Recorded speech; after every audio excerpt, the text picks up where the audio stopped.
Capítulo 3. A abolição do homem. Um pensamento ardeu na minha mente. Por mais que ele dissesse e por mais que me lisonjeasse, vender-me-ia como escravo quando me tivesse em seu poder. Bunyan. A conquista da natureza pelo homem é uma expressão utilizada habitualmente para descrever o progresso das ciências aplicadas. O homem derrotou a natureza, disse alguém não faz muito tempo a um amigo meu. Em seu contexto, essas palavras tinham uma certa beleza trágica, pois o sujeito que as pronunciou estava morrendo de tuberculose. Não importa, prosseguiu. Sei que sou uma das baixas. É claro que existem baixas do lado dos vencedores e do lado dos perdedores, mas isso não muda o fato de que o homem está vencendo.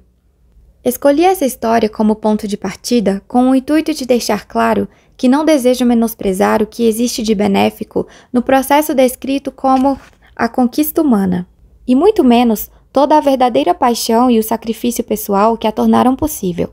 Mas dito isto, devo passar a uma análise um pouco mais atenta dessa concepção. Em que sentido o homem possui um poder crescente sobre a natureza? Consideremos 3 exemplos típicos: o avião, o rádio e os anticoncepcionais. Numa comunidade civilizada em tempos pacíficos, qualquer um que tenha dinheiro pode fazer uso dessas 3 coisas.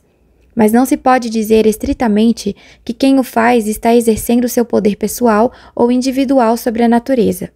Se eu pago para que alguém me leve a algum lugar, não se pode dizer que eu seja um homem que dispõe de poder.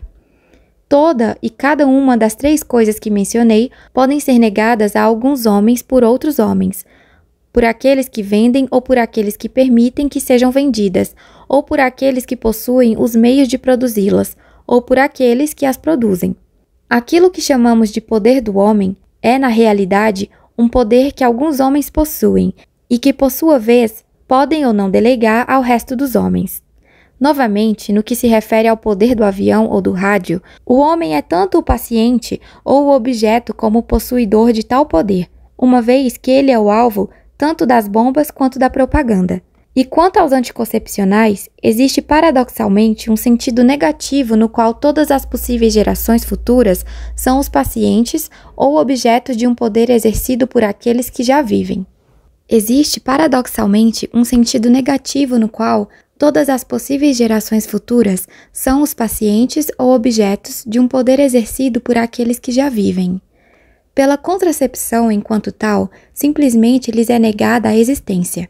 Pela contracepção usada como meio de reprodução seletiva, são obrigados a ser, sem que ninguém os consulte, o que uma geração, por suas próprias razões, vier a escolher. Sob esse ponto de vista, o que chamamos de poder do homem sobre a natureza se revela como um poder exercido por alguns homens sobre outros, com a natureza como instrumento. Trata-se, é claro, de um lugar comum reclamar que os homens têm usado erroneamente e contra seus próprios congêneres o poder que a ciência lhes outorgou. Mas não é isso o que quero demonstrar aqui.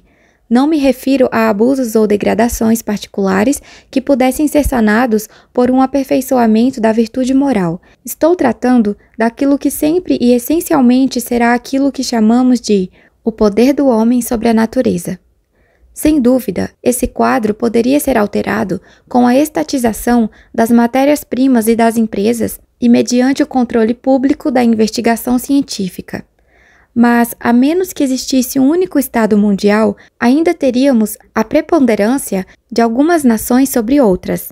E mesmo essa única nação ou Estado mundial significaria, em geral, o poder das maiores sobre as minorias, e, em particular, o poder do governo sobre o povo. E todos os exercícios de poder a longo prazo, especialmente no que diz respeito à natalidade, significam o poder das gerações anteriores sobre as posteriores. Essa última questão nem sempre é suficientemente enfatizada, pois os estudiosos de assuntos sociais ainda não aprenderam a imitar os físicos na consideração do tempo como uma dimensão. A fim de compreender plenamente o que de fato significa o poder do homem sobre a natureza e, portanto, o poder de alguns homens sobre outros, devemos considerar a raça humana no tempo, desde a data da sua aparição até a da sua extinção.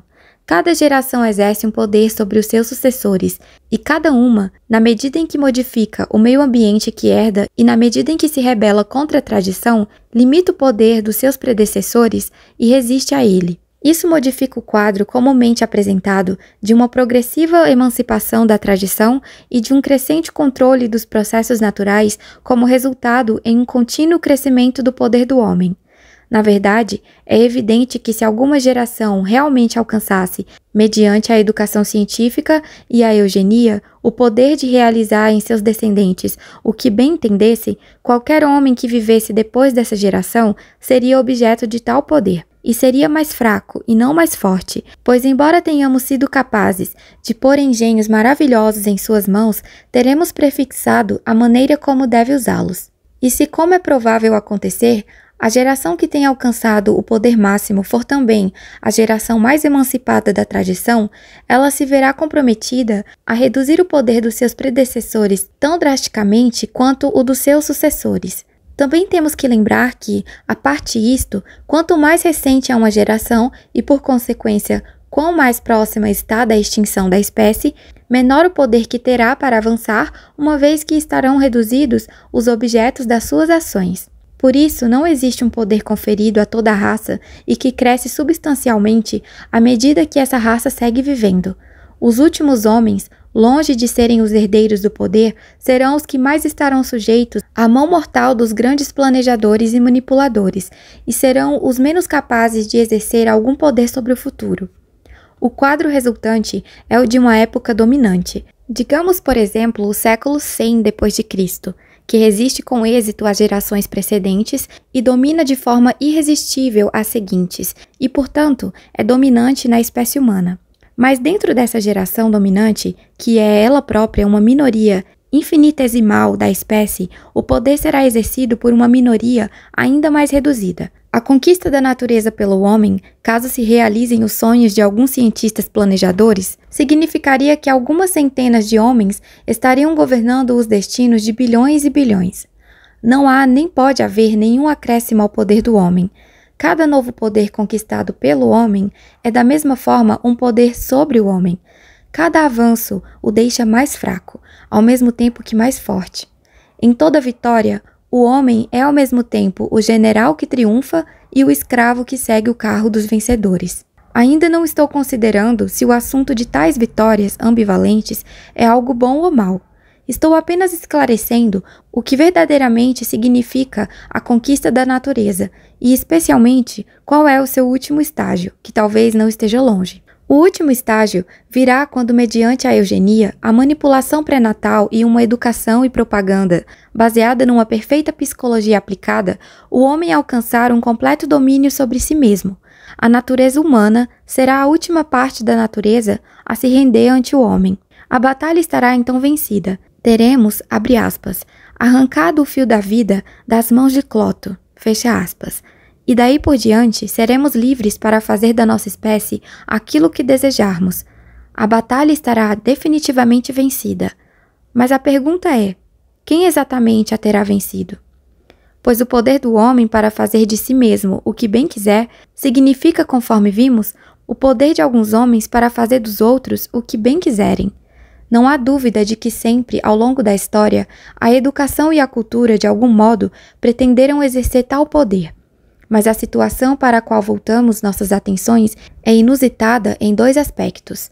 Em primeiro lugar, o poder estará enormemente hipertrofiado. Até agora, os planos educativos conseguiram pouco do que pretendiam, e de fato, quando os relemos, vendo como Platão faria de cada criança, abre aspas, um bastardo criado em uma repartição pública, fecha aspas, e como Eliot desejava que a criança não visse homem nenhum até os 7 anos, e completada essa idade, não visse nenhuma mulher, e como Locke queria os meninos de sapatos esfarrapados e sem aptidão para a poesia, podemos agradecer a benéfica teimosia das verdadeiras mães, das verdadeiras amas e, sobretudo, das verdadeiras crianças por preservar a sanidade que a raça humana ainda possui. Mas os projetistas de homens destes novos tempos estarão armados com os poderes de um Estado onicompetente e uma irresistível tecnologia científica. Obteremos finalmente uma raça de manipuladores que poderão verdadeiramente esculpir toda a posteridade a seu bel prazer. A segunda diferença é ainda mais importante. Nos sistemas antigos, tanto o tipo de homem que os educadores pretendiam produzir, quanto seus motivos para fazê-lo, estavam prescritos pelo Tao, uma norma que sujeitava os próprios professores e frente à qual não pretendiam ter a liberdade da transgressão. Não reduziam os homens a um esquema por eles estabelecido. Transmitiam o que tinham recebido. Iniciavam o jovem neófito nos mistérios da humanidade que a todos concernia, exatamente como as velhas aves ensinando as novas a voar. Mas isso vai mudar. Os valores agora são meros fenômenos naturais. Juízos de valor serão produzidos no aluno como parte do condicionamento. Qualquer que seja o tal, ele será o produto e não a razão da educação. Os manipuladores se livraram disso tudo. É mais uma parte da natureza que eles conquistaram. A origem última de toda a ação humana já não é para eles algo dado. Eles a têm sob seu domínio, tal como a eletricidade. É função dos manipuladores controlá-la, não obedecer-lhe. Sabem como produzir a consciência e decidem qual tipo de consciência irão produzir. Estão fora desse processo e acima dele, pois estamos chegando ao último estágio da luta humana contra a natureza. A última vitória foi obtida. A natureza humana foi conquistada e conquistou qualquer que seja o sentido que essas palavras possam ter agora. Os manipuladores, nesse ponto, estarão em condição de escolher que tipo artificial de tal irão impor à raça humana, segundo as razões que lhes convierem. Eles são os motivadores, os criadores de motivos. Mas de onde é que tiram esses motivos? No princípio, talvez, é possível que tragam reminiscências do antigo tal natural. Assim, no primeiro momento, eles podem olhar para si próprios e enxergar guardiães e servos da humanidade, crendo ter o dever de exercer bem esse papel. Mas somente a confusão pode fazê-los insistir nessa postura. Eles consideram o conceito de dever como o resultado de certos processos que agora são capazes de controlar. A vitória que conquistaram consistiu precisamente em passar do estado em que se sujeitavam a esses processos ao estado em que os utilizavam como ferramentas. Uma das coisas que precisam decidir agora é se vão ou não nos condicionar a seguir aceitando a velha ideia de dever e as velhas reações diante dela. Como é que a ideia de dever pode ajudá-los a tomar essa decisão? O próprio dever é um réu. Não pode ser ao mesmo tempo o juiz. Da mesma forma, a situação do termo bem não é nada melhor. Sabem com precisão como produzir em nós uma dúzia de diferentes noções de bem. Nenhum conceito de bem pode ajudá-los a decidir. Seria absurdo centrar-se em um dos termos comparados e usá-lo como modelo da mesma comparação. Parecerá a alguns que estou imaginando dificuldades fictícias para os meus manipuladores. Outros mais simplórios poderiam perguntar: por que você supõe que eles seriam homens tão maus? Mas eu não suponho tal coisa. A rigor, eles nem sequer são homens, no sentido antigo. São, se assim desejam, homens que sacrificaram sua porção de humanidade tradicional a fim de dedicar-se à tarefa de decidir o que humanidade deve significar a partir de agora. Bons e maus, aplicadas a eles, são palavras vazias, pois de agora em diante é deles próprios que o conteúdo dessas palavras é retirado. Tão pouco é fictícia a dificuldade. Suponhamos que nos dissessem, abre aspas, no fim das contas, a maioria dos homens quer mais ou menos a mesma coisa.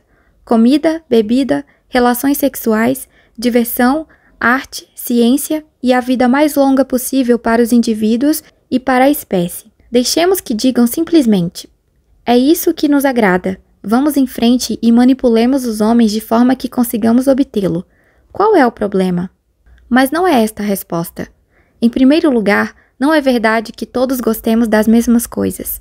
Mas ainda que assim fosse, o que moverá os manipuladores a desprezar os prazeres e viver dias de trabalho árduo para que nós e a posteridade tenhamos aquilo que apreciamos? Mas ainda que assim fosse, o que moverá os manipuladores a desprezar os prazeres e viver dias de trabalho árduo para que nós e a posteridade tenhamos aquilo que apreciamos?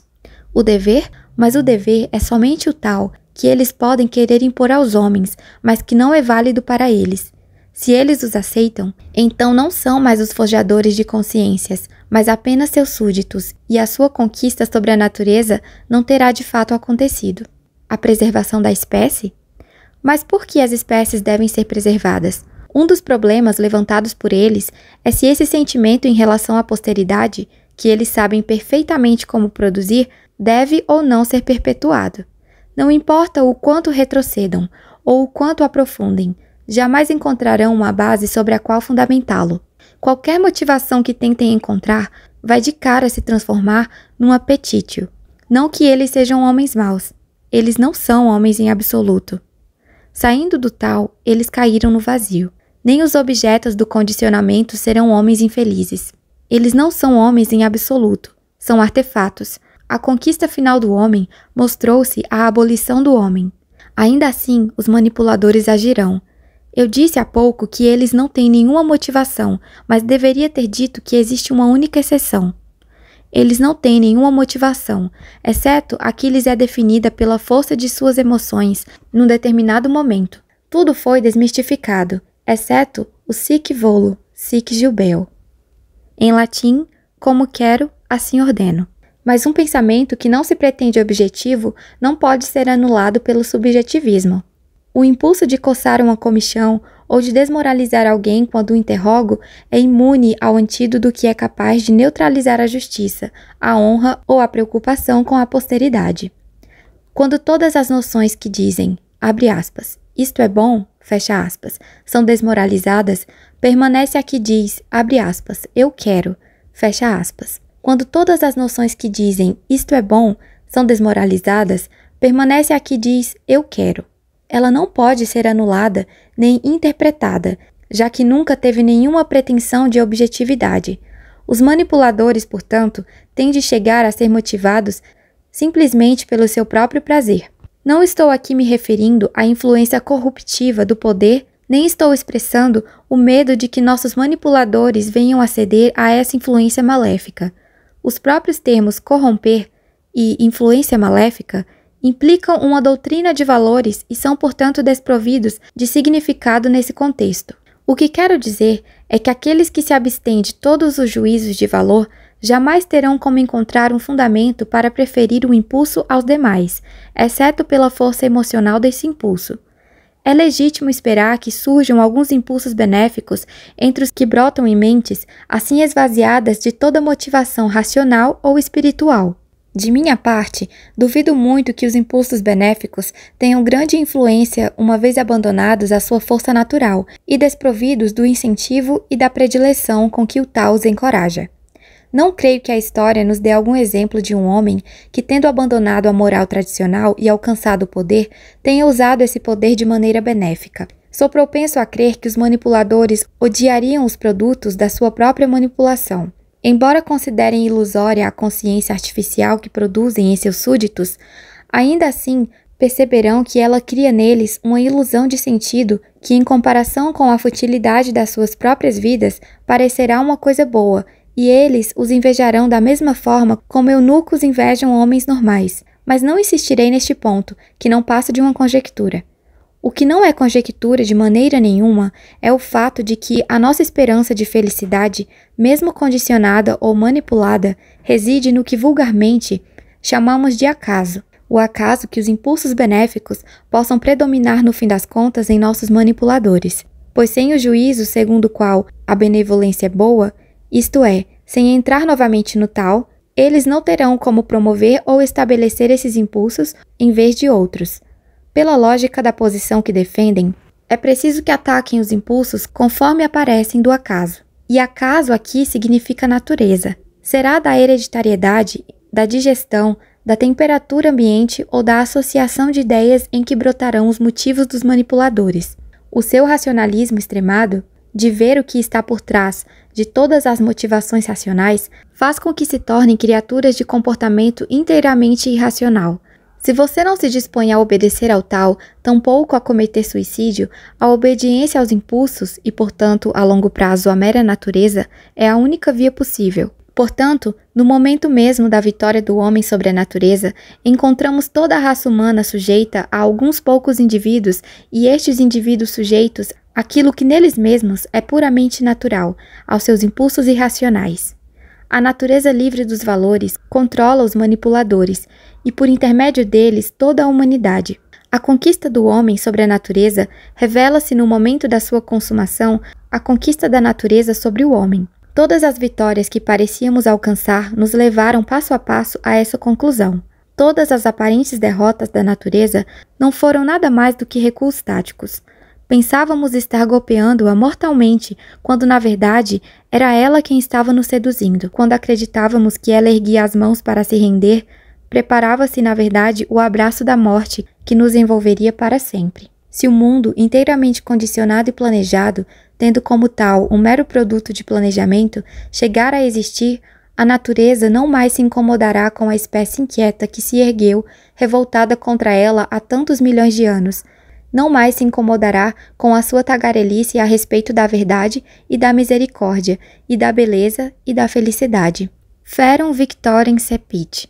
A Grécia cativa subjugou o feroz vencedor. E se os eugenistas forem suficientemente competentes, não haverá uma segunda revolta, mas tudo estará em ordem sob os manipuladores e os manipuladores submetidos à natureza até que a lua caia sobre nós ou até que o sol se torne frio. Pode ser que o meu raciocínio fique mais claro se eu expuser de outra forma.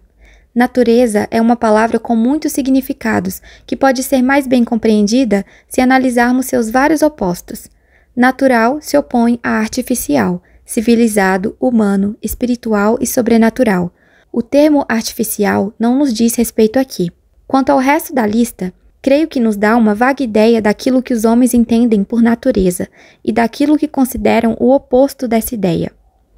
A natureza parece ser espacial e temporal, em contraste com aquilo que pertence a outros domínios.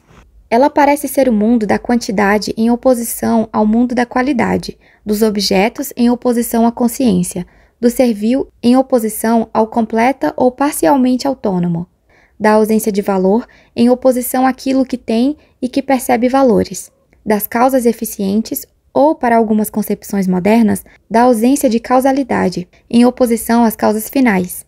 Segue-se daí que quando compreendemos uma coisa analiticamente e dominamos e usamos para nossa própria conveniência, nós a reduzimos à condição de natureza, no sentido de que, se suspendemos nossos juízos de valor a respeito dela, fazemos abstração da sua causa final, se é que existe alguma, e a tratamos quantitativamente. Realiza-se a supressão de certos elementos, impedindo que tenhamos uma percepção completa do objeto.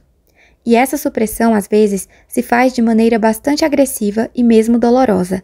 É preciso vencer algumas barreiras antes de sermos capazes de cortar um cadáver ou um animal vivo numa sala de dissecação. E os objetos resistem a esse movimento mental com o qual os atiramos ao mundo da mera natureza. Mas há também outros casos em que um preço semelhante é pago para que possamos obter um conhecimento analítico ou exercer certo poder manipulador, mesmo que não o percebamos. Não podemos ver as árvores como dríades ou admirá-las em sua beleza quando as cortamos em tábuas. É possível que o primeiro homem a fazê-lo tenha percebido claramente a atrocidade que cometia, e as árvores sangrando de Virgílio e de Spencer poderiam muito bem ser ecos distantes desse sentimento primevo de impiedade. As estrelas perderam seu aspecto divino conforme a astronomia se desenvolveu, e o Deus morto não tem nenhuma função na agricultura da era química. Para muitos, esse processo é simplesmente a gradual descoberta de que o mundo real é diferente daquilo que esperávamos, e a velha oposição a Galileu ou aos violadores de túmulos não passa de obscurantismo. Mas essa é uma visão parcial. A ideia de que os objetos, despidos das suas propriedades qualitativas e reduzidos à mera quantidade, são perfeitamente reais, não é uma ideia típica dos grandes cientistas modernos. Os pequenos cientistas e os pequenos e nada científicos seguidores da ciência podem pensar assim.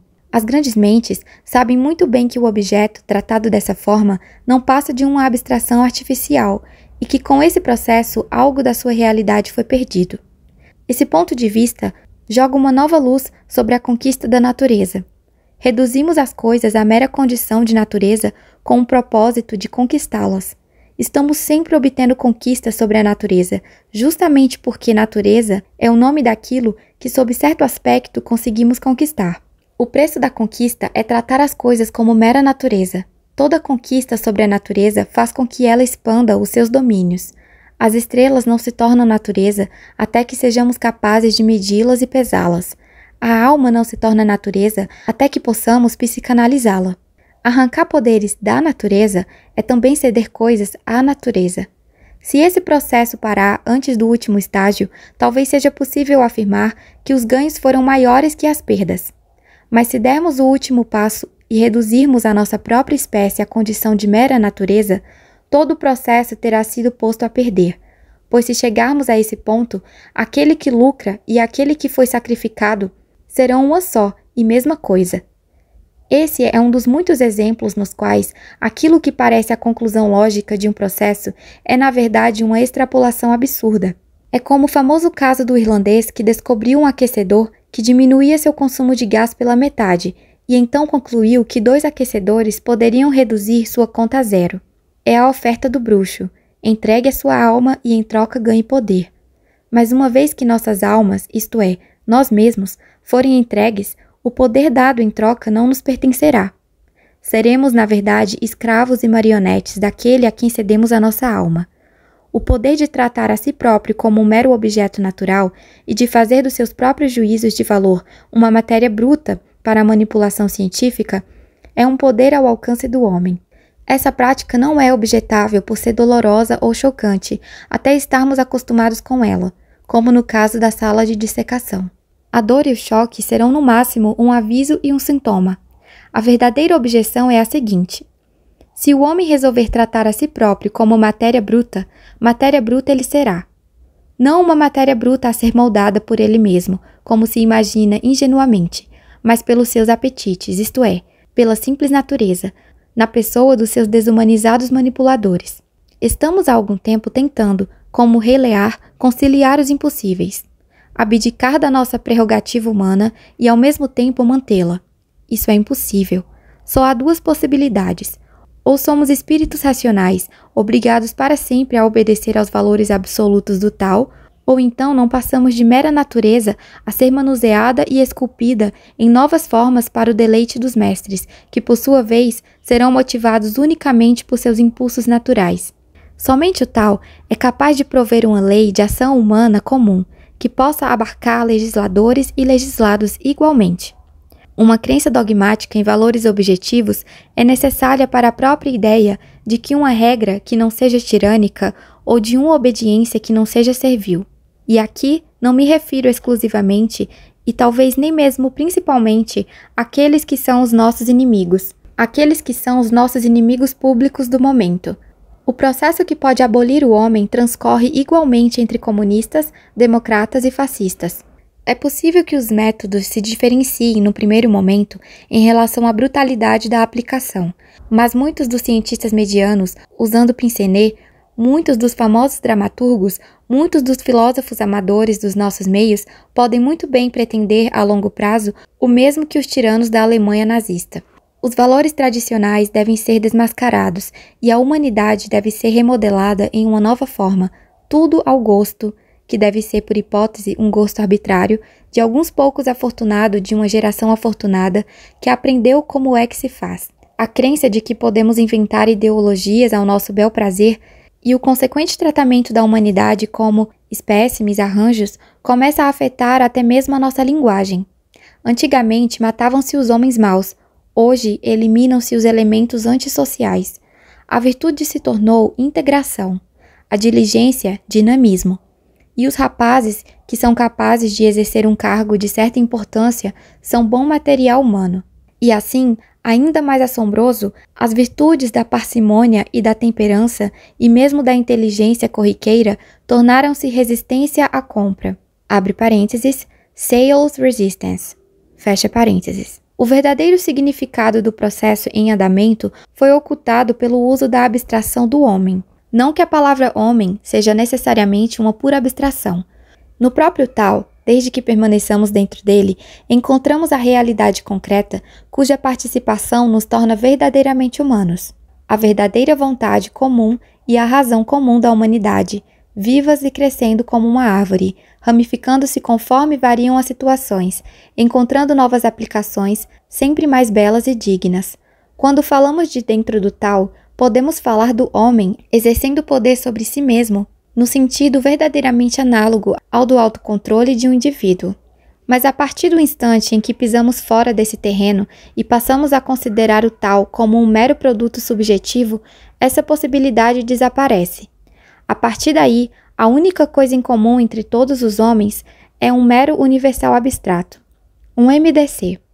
E a conquista do homem sobre si mesmo passa a significar apenas o controle dos manipuladores sobre a matéria humana manipulada, o mundo da pós-humanidade que, consciente ou inconscientemente, quase todos os homens de todas as nações estão atualmente tentando produzir. Nada do que eu disser vai impedir que alguns descrevam essas palavras como um ataque à ciência. Nego a acusação, é claro, e os verdadeiros filósofos da natureza, existem alguns vivos atualmente, perceberão que ao defender o valor, também defendo inter alia, o valor do conhecimento, que vai morrer como qualquer outro quando as raízes que o ligam ao tal forem cortadas.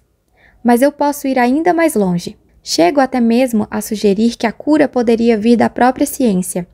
Dei o nome de, abre aspas, oferta do bruxo, fecha aspas, ao processo pelo qual o homem cede objeto atrás de objeto e finalmente a si próprio a natureza, sempre em troca de poder.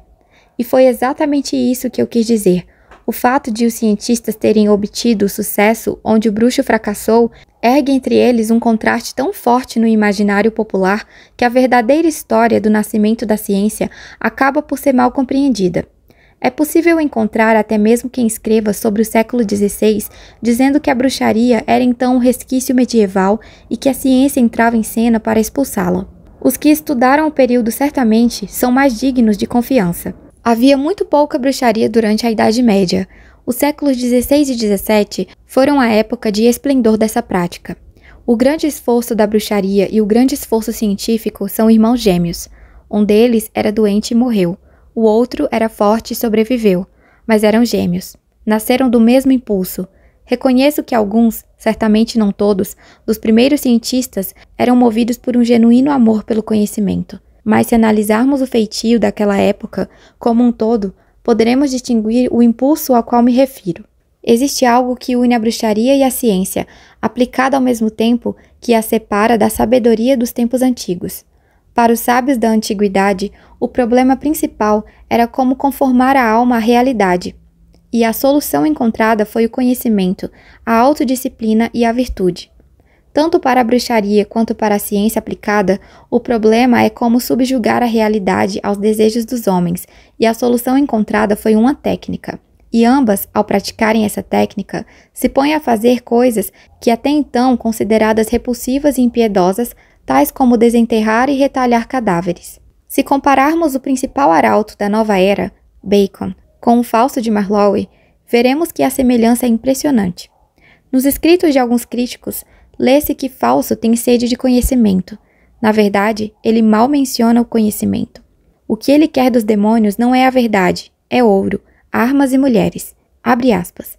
Tudo o que se move entre os polos imóveis deve estar sob seu comando. Fecha aspas. E, abre aspas, um bom bruxo é um deus poderoso. Fecha aspas. Bacon condena aqueles que consideram o conhecimento como um fim em si mesmo.